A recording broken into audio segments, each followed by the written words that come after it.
들리나요?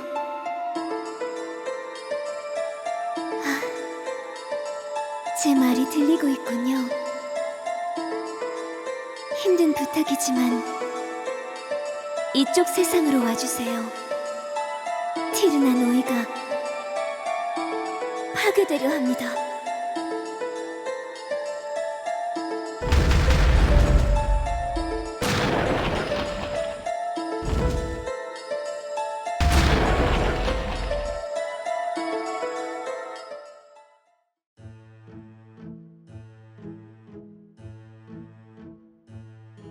Hello everyone, welcome to Erin, the world of Mabinogi. Mabinogi is a fairly old game with several chapters that are broken up into multiple generation updates.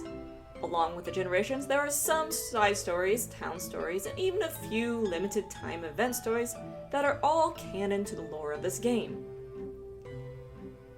Getting into the game's story may be a bit daunting to new players, but that is why I'm here to help. My name is Wow from the North American server, and I'll be your guide through the lore of Mabinogi. Before we get too carried away, there's a few things I need to address and make clear before the start of this series. 1. What race will we follow? There are 3 different races you can play as in the game: human, elf, and giant.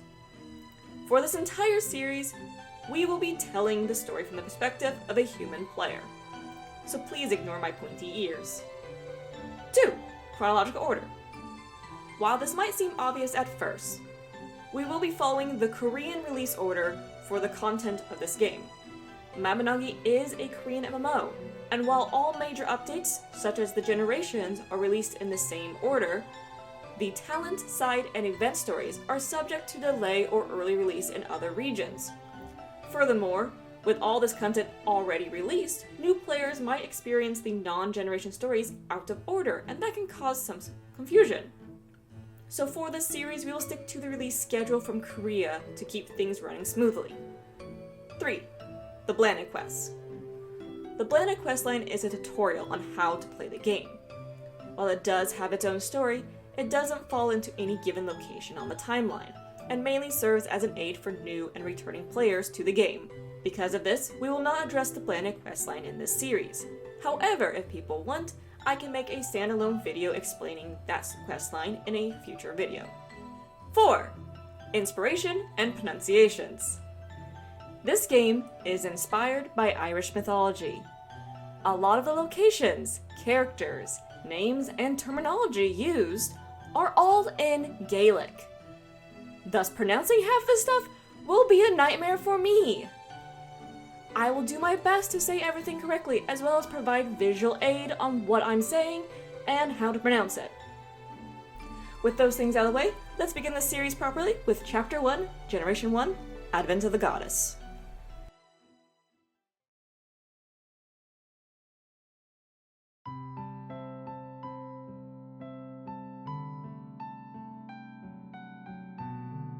Your journey begins in the Soul Stream. There you meet Nao, the guide for all Militian souls that find themselves on the Soul Stream on their way to Erin. The Soul Stream is a place between dimensions, and Militians are souls from a different world that upon entering the Soul Stream gain the ability to be reborn in a new body whenever they need. Nao helps you with finding an appearance for your new body, and with the help of a few other Militians, you set off on your new life in Erin, arriving in a town called TheBadger.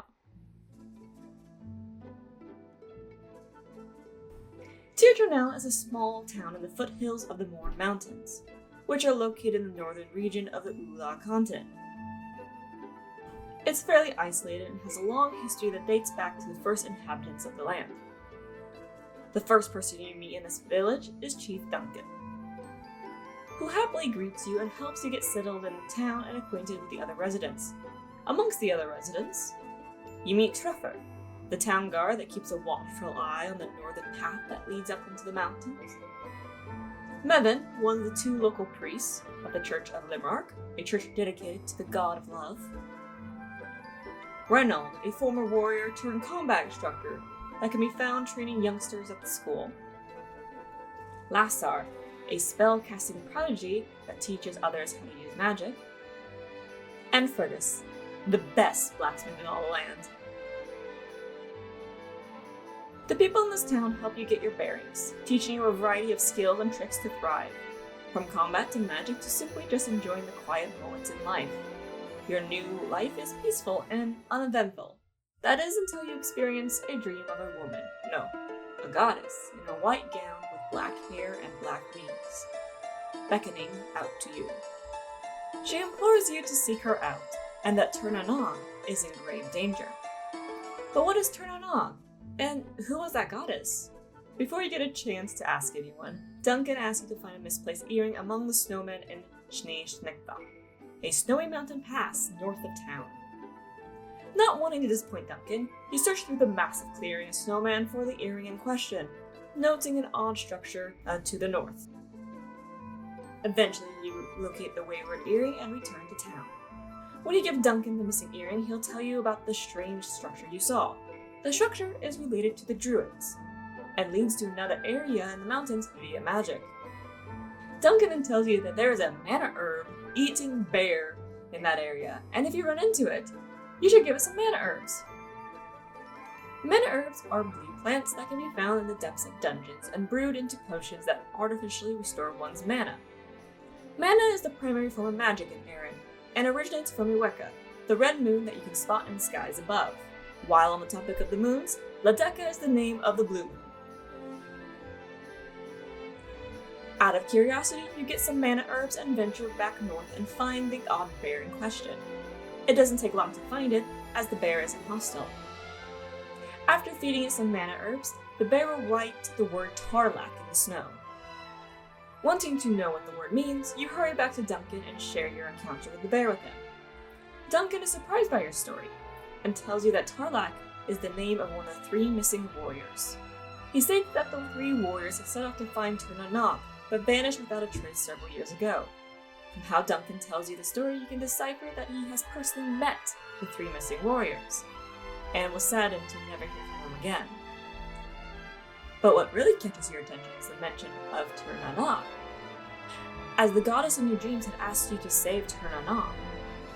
Perhaps following the steps of the missing warrior will guide you in the right direction. You ask Duncan what else he knows about the warriors and Tarlach, and seeing your curiosity piqued, he advises you to head south to the city of Dunbarton, where you will meet someone at the magic school that can tell you more. Heading south, you'll soon come upon Dunbarton, a walled city with sprawling farmland surrounding it. The town is very lively, with merchants, farmers, and adventurers all bustling about. You overhear a variety of tales from other adventurers and start to become familiar with the locals. You meet Evan, a public servant, who is basically the leader of the town since the actual Lord Fortis, hasn't made a public appearance in some time. Then there's Walter, the somewhat emotionless general shop owner, and his bookworm daughter Aria, who runs the bookstore on the other side of town. The very animated Simon with his fabulous clothing shop, and the motherly Glennis that makes sure you never leave her shop without a full belly. Then there's the optimistic town healer Manus that patches up all your injuries and makes sure that you're in the best of health. Your search for more information about the missing warriors takes you to the school where you meet Dunbarton's magic teacher, Stuart. Inquiring about the missing warriors with him, he'll reveal that he is in possession of a locket that once belonged to Tarlach. The locket contains a picture of a young Tarlach and his older sister. He'll give you the locket, explaining that it's a memory cipher, an item that permits someone to view a memory associated with the item. Thus, the locket contains a memory of Tarlach's quest to find Tarlach. Stuart explains that the best way to view a memory is by placing the memory cipher upon one of the many dungeon altars around the area. He directs you to return to Tir Ternal and venture to Albi Dungeon to experience Tarlach's memory properly. Returning to Tir Ternal, you venture towards Albi Dungeon. Trevor warns you that the dungeon is infested with giant spiders, and it's not uncommon to find mimics hiding amongst the treasure chests and wolves prowling around the corners. Thankfully, you're not there to face the dungeon yourself today, as you place the locket upon the altar and enter Tarlach's memory. You learn that the three missing warriors are Ruri, an exceptionally skilled swordsman, Tarlach, a druid, and Mari, a young archer from Tir-Chanel? Wait, she's a local of Tir-Chanel? Huh. As the trio work their way through the dungeon, they reveal the different reasons for searching for Tir-Chanel. Ruri, like you, had the same Blackwing goddess appear to him in his dreams, beckoning to seek her out and save Tir-Chanel. Mari is tagging along because she wants to uncover some missing memories from her earlier youth, and hopes the goddess can help her with that. As for Tarlach, he is seeking an entrance to Tir-Chanel to reunite with his sister, who was killed by Fomors. Fomors, or Fomorians, is a term used to describe the collective of monstrous races that have been at war with humanity for many generations. Amongst the Fomorian ranks are goblins, kobolds, trolls, lycanthropes, succubi, and many, many more. Many Fomorians will use magic scrolls to control wildlife and make them even more hostile than normal, such as the giant spiders within Albi that the trio of Ruri, Tarlach, and Mari are currently facing. Tarlach states that the dungeons were originally created to protect Aaron from the Fomorians' world, and that the magic of the dungeons was corrupted by the goddess within Tir-Chanel. However, Fomorian activity within the dungeons has been increasing as of late, and coupling that with the prophetic dream of Ruri's, he fears something is horribly wrong with the goddess. Unfortunately, the memory ends there, but now you have new leads to pursue. When you visit Mabin and inquire about the goddess, he states that the goddess you described is Morrighan, the goddess of war and vengeance. He gives you a book to read later that explains who Morrighan is in better detail, before asking if you learned about her by using a memory cipher that belonged to Tarlach. Mabin reveals that he knows Tarlach, and that the druid was the only survivor of the tragedy that befell the three warriors in their search for Tir-Chanel. He states that Tarlach is alive, and if you want to find him, you only need to head north after nightfall. While you wait for nightfall, you read the book that Mabin gave you. It's called The Goddess That Turned into Stone. The book explains that Morrighan turned to stone to seal the dungeons so that the Fomorians could not invade Erin during the first Battle of Turin, a great battle that occurred many years ago between the humans and Fomorians on the plains of Sitmag. When nightfall arrives, you set off to meet Tarlach. You find him in the same spot that you saw the odd mana herb eating bear before.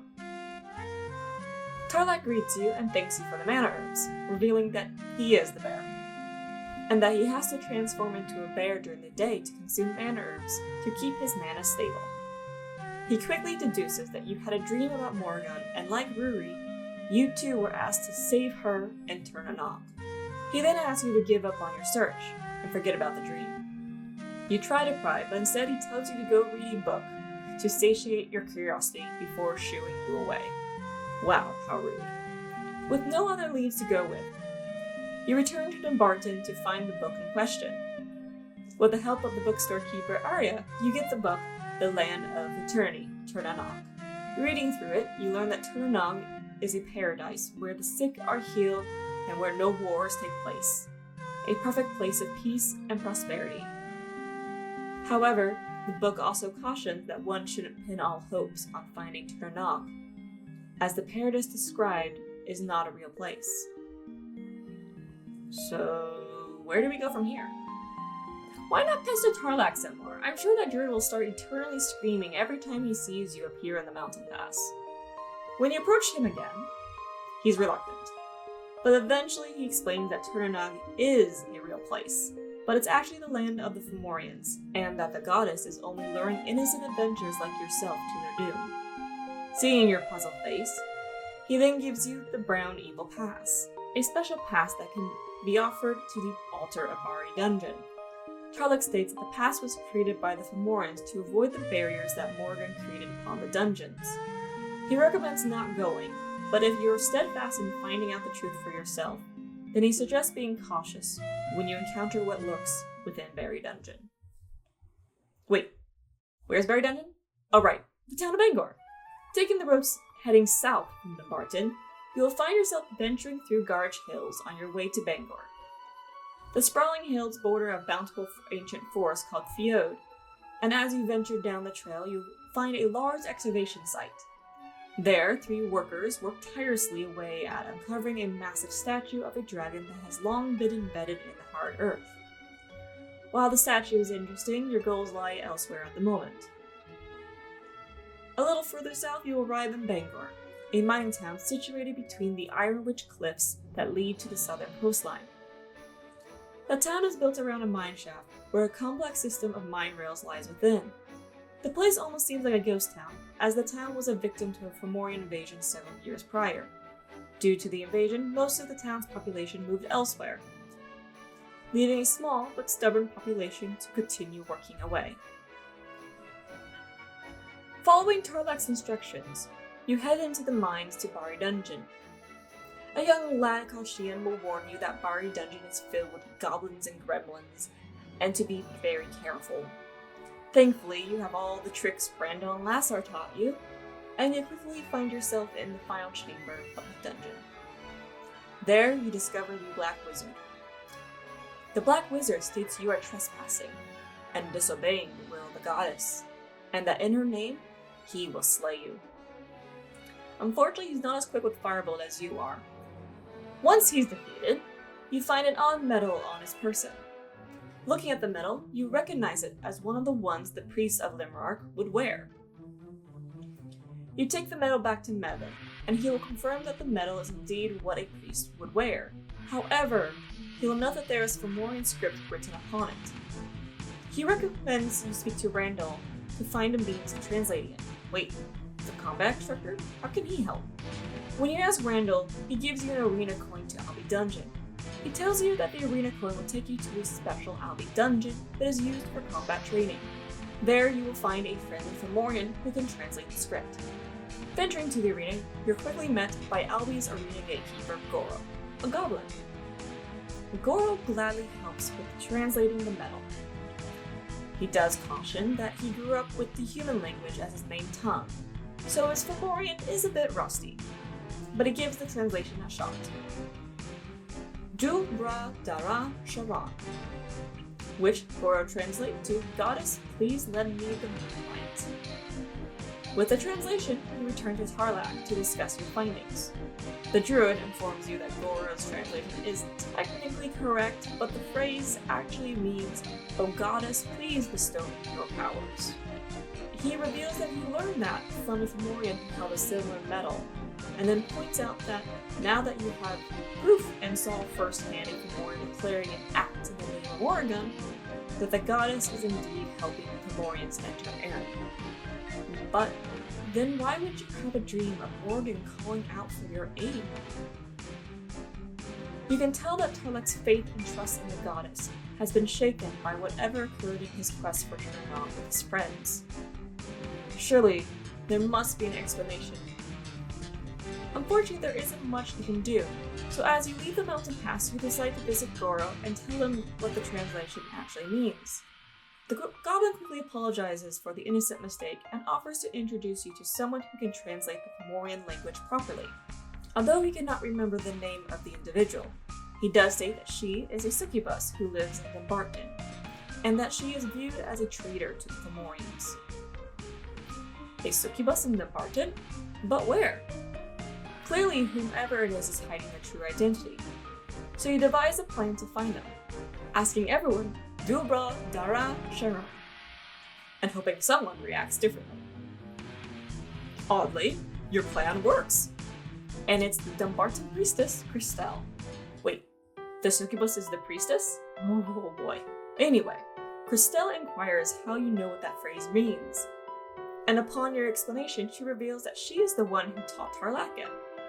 She confirms that she is a Succubus, but she has devoted herself to the Church of Limerick. And as you look her up and down, wondering why she has a flatter chest than thou, she'll inform you that she became human thanks to the blessing of the gods. When you ask Christelle if Morrighan is really helping the Fomorians with their invasion, she will shake her head and state that she doesn't believe that claim. In her eyes, Morrighan has always been looking out for mankind, even as a statue. Then she asks you where Tarlach is, but you're not sure if you can trust her with that. She acknowledges your wariness and gives you a pouch for spectacles, and tells you that this item was the only one she was given by Tarlach, and it holds his memories. She directs you to go to Rabbi Dungeon, which is northwest of Dunbarton, to see the truth with your own eyes. Rabbi Dungeon is said to have goblins and skeletons walking around its halls, but you've heard a few rumors in town that if an adventurer enters the dungeon alone, there's a chance they'll come across a succubus. Seeing that Christelle sent you here, you have a sneaking suspicion that Tarlach was alone on his venture. Placing the pouch upon the altar, you're quickly greeted by the sight of Succubus Christelle.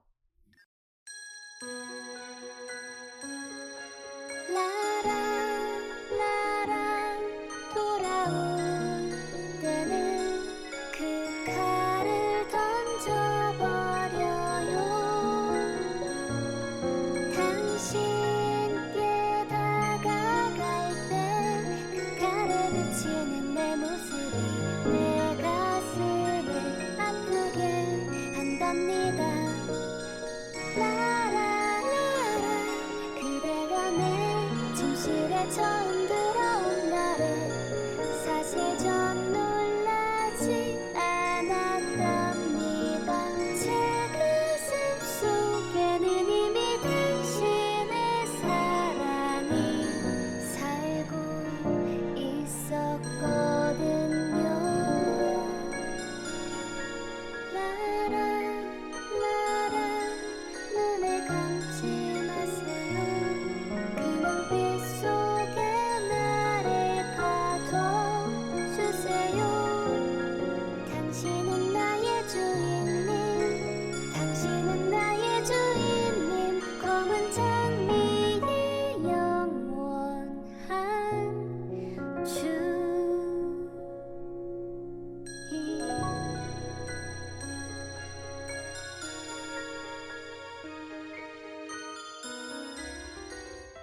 When her song is over, you learn that she and Tarlach have crossed paths many times, while he searches the dungeons for an entrance to Tarlach.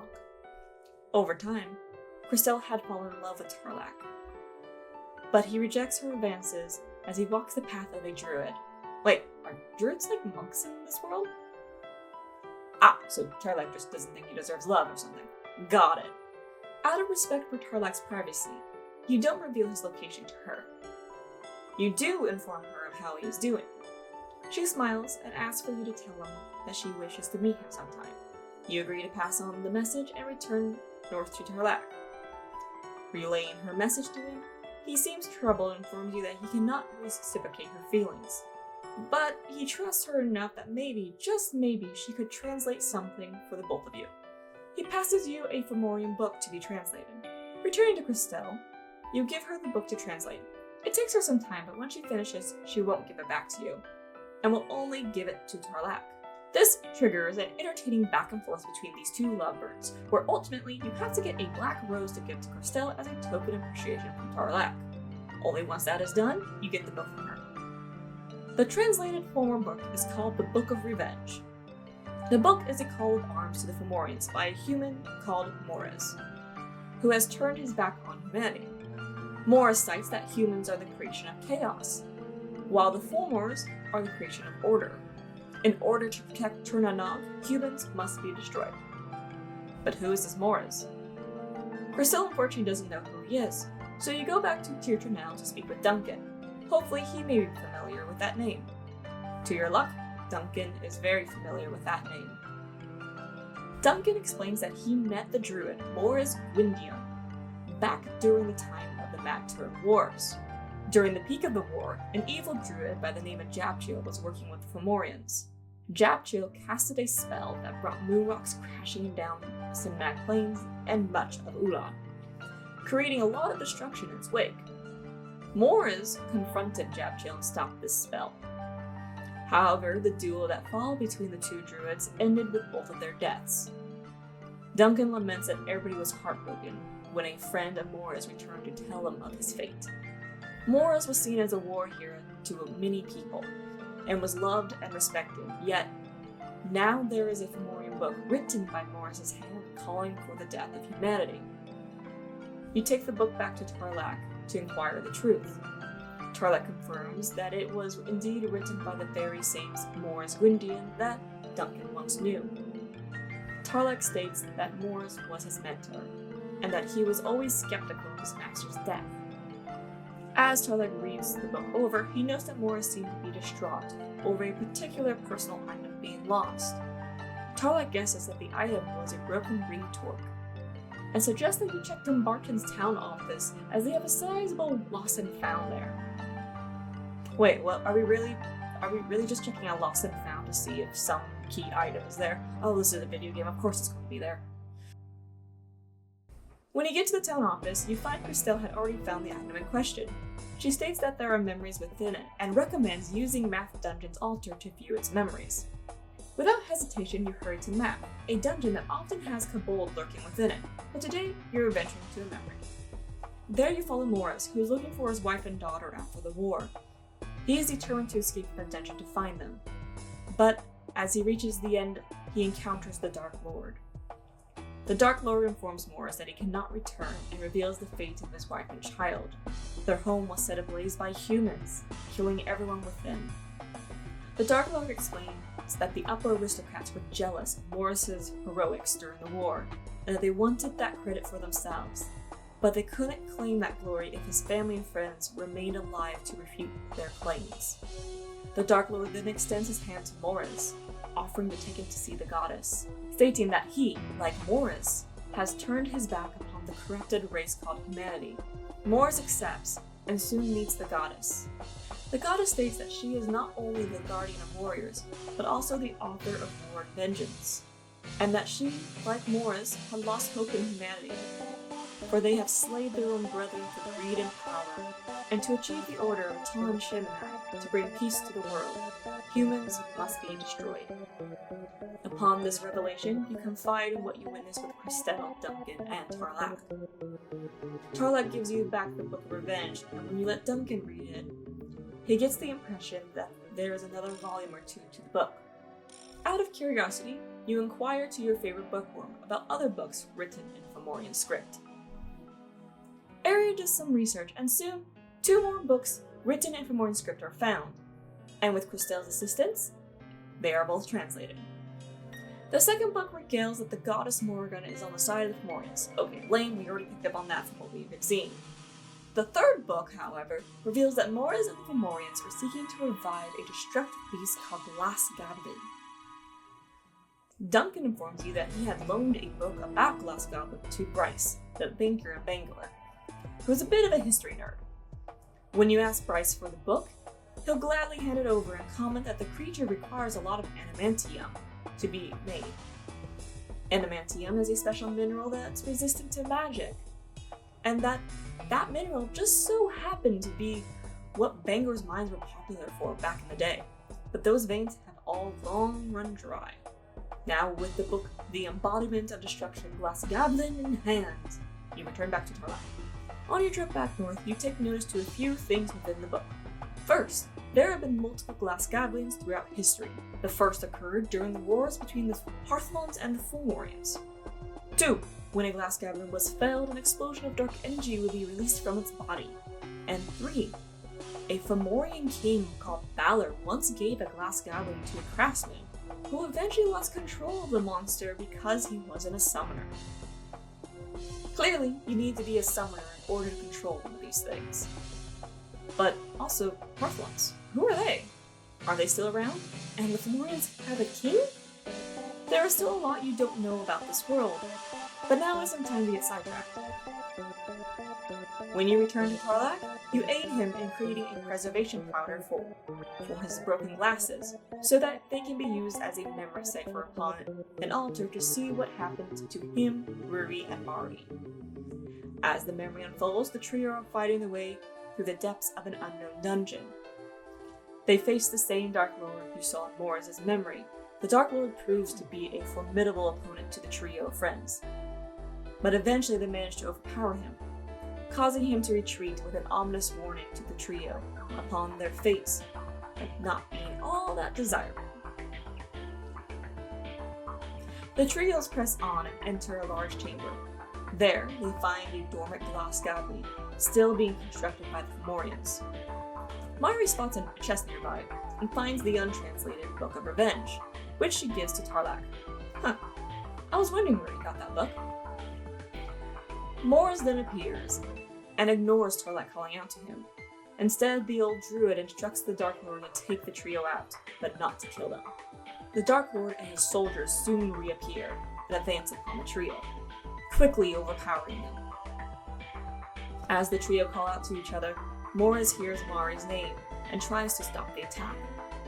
But then the goddess appears and states that the trio have disobeyed her will and orders for their deaths. With that, the Dark Lord strikes, and Tarlach is unable to reach his friends in time. Tarlach awakens within Rabbi Dungeon, being nursed back to health by Christelle. When he asks about his friends, she informs him that he was alone. He doubts her, but she speaks the truth, and continues to tend to his injuries as the memory fades away. When he returns to Tarlach, he confirms that Mari and Ruri's fates are unknown, and that Morris had somehow got him to safety. But Tarlach views that he had died as well that day along with his beloved friends, as he was a young druid in training, and that the events of that day damaged his magical ability so badly he can no longer control his mana. Thus he has to turn to a bear during daylight hours and eat mana herbs to keep his mana in check. He hates the goddess and will never forgive her for her betrayal. You leave Tarlach to wallow in his memories and go back to Tir Turnell to confide with Duncan about what you've witnessed. Duncan seems disheartened by the revelation and discloses to you that Mari was in fact Morris's daughter, and that before Morris's wife Sheila's death, she had sealed Mari's memory of her and Morris to protect her from the greedy nobles that were lurking at their doorstep. Then used her magic to summon several deer to carry the child to the safety of the chief. Duncan thus raised Mari into the young archer you had seen in the memories.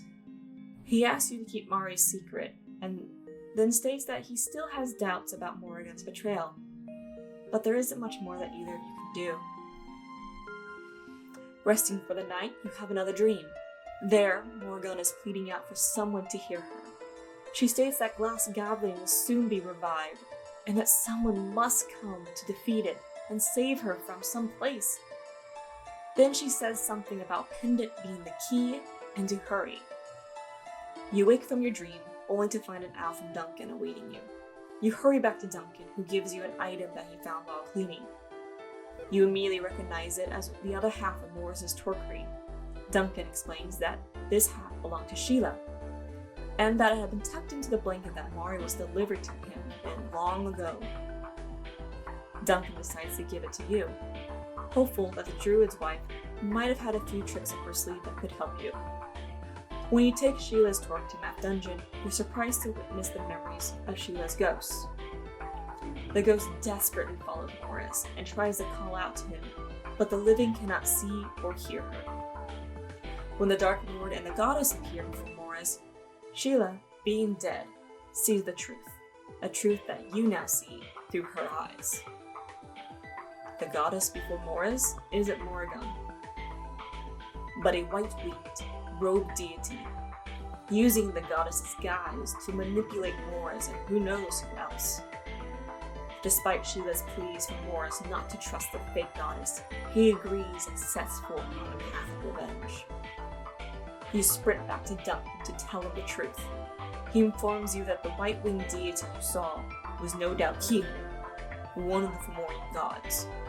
Duncan states that Keyhole is the instigator of evils, and that the god had brought Glas Ghaibhleann to Erin Lafleur, as well as Chrome Crutch to Wrath Castle, and is the reason for Morrigan's sacrifice to seal the dungeons.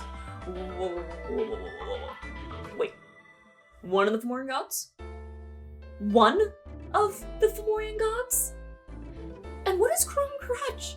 And Wrath Castle? Where is that? Oh boy, there's a lot to unpack here, but unfortunately those are subjects that you will have to wait on.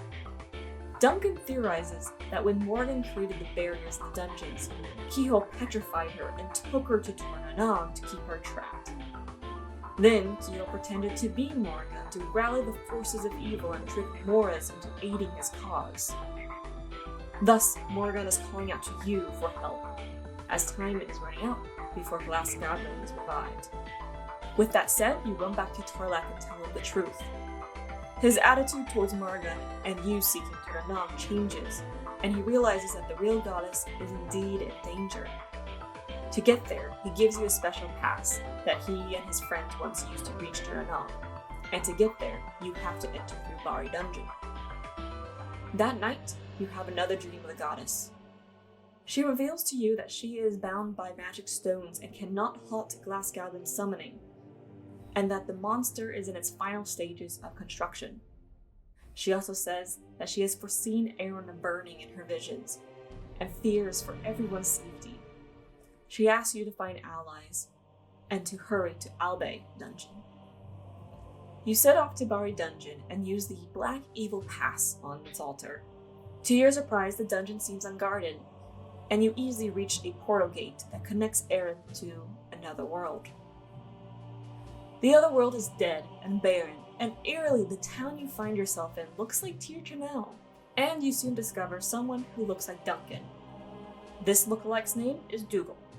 Dougal states that he's the last human that lives here, and when you ask him if you're in Tarlach, he laughs and says that it is not. That it is merely another world claimed by Fomors. Dougal does offer his assistance by giving you a small green gem to use on the altar of Albe Dungeon. He instructs you to find the black orb hidden in the dungeon, and use that orb to enter another dungeon, where the goddess Morrighan is held captive. You easily find the black orb, and upon entering the second dungeon and facing the many foes within, you break the seal on the goddess. With her freed, she tells you to take her pendant to the Soll of Glas Ghaibhleann, that the soul is clad in a human's body. You speak to Dougal once more. He reveals that he is the Soul of Glas Ghaibhleann, and that he dislikes his body being controlled against his will. He engraves a pattern on the goddess pendant, and states that it will guide you to his body. He asks you to defeat it so that he can be freed, and wishes you luck on your mission. You venture into Albe Dungeon and discover that it's the same dungeon that Tarlach, Reni, and Mari were within during their last memory saw. Knowing this, you're prepared when the Dark Lord soon blocks your path. The fight is quick, and it almost feels like he let you win. Surely you can't be stronger than someone who can easily strike down a skilled swordsman like Ruri. The Dark Lord states that Glas Ghaibhleann is finished, and vanishes, letting you run to the final chamber where the foe Morrighan stands with Morris. Seeing your arrival, the fake goddess offers you up to the revived Glas Ghaibhleann, and the battle soon ensues.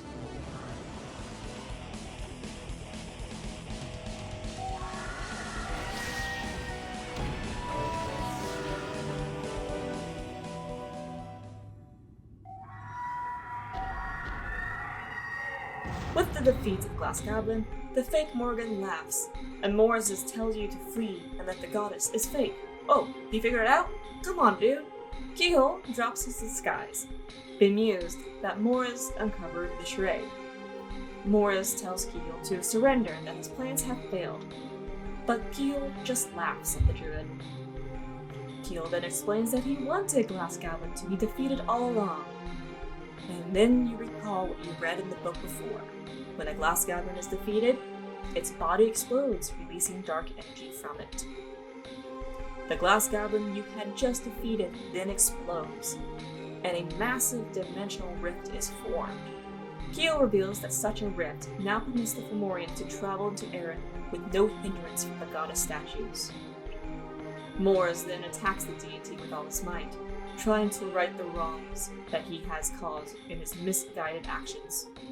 But Keel effortlessly bats away the druid's magic and strikes him down. Keel then turns his attention to you, as the Fomorian god raises a hand to cast a spell at you. A light appears and a voice sounds through the air. The real Morrighan appears and protects you from Keel's attack.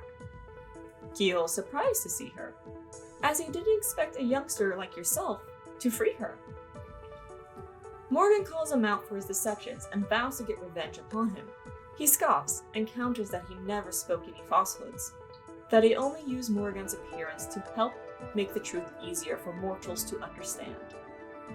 Morrighan asks why Kehoe hates humanity so much, when he was chosen to carry on Balor's will and lead the Fomorians. She is saddened that after 2 great wars, Kehoe still yearns to see blood spilt from both humans and Fomors. Kehoe rebuttals with the Fomorians are only tools to achieve a goal, and that Balor discarded that truth, which ultimately led to his downfall. Kehoe states that he will not make the same mistake, and will see the world become paradise once mankind is eradicated, as that mission is the will of the Supreme God. Morrighan disapproves of Kehoe putting his own goals above those he's meant to lead, but holds firm on her stance. Kehoe points out that Morrighan is too weak to do anything to stop him, and before he leaves, he congratulates you, and states that he won't forget your name, before he vanishes into the darkness. With Kehoe gone, Morrighan is able to speak freely with you, thanking you for your persistence, and informs you that Erin, the world that Niall guided you to, is actually turning on, and that Erin is in more danger than before. As you're speaking, Niall appears, and comforts Morris as he dies. Morrighan reveals to you that Niall is actually Mari, who was reborn as a goddess to watch over the soul stream, and that since the tragedy that befell the 3 missing warriors, Niall has searched for his soul, your soul, that could help save the goddess. Morrighan then sends you back to Tir Turnell, praying that the blessings of Limerick and Aton Chimney will be with you on your adventures to come, and that you walk the path of Erin's guardian, veiled with light. And that concludes Generation 1, Advent of the Goddess. Oh my gosh, we did it! Thank you all so much for tuning into this video. Special shout out and thank yous to my fellow lore geek Soll, who helped me with this script and popped up in this video a few times. And a thank you to my friends TheBadger, Fianna, and Reni, who helped me with filming some scenes and silliness. I will be making videos for all the generations of this game, so feel free to hit the subscribe buttons so you don't miss the next installment, and any feedback is greatly appreciated. Thank you all so much again, and this was super fun! And I'll see you all in Generation 2, Paladins.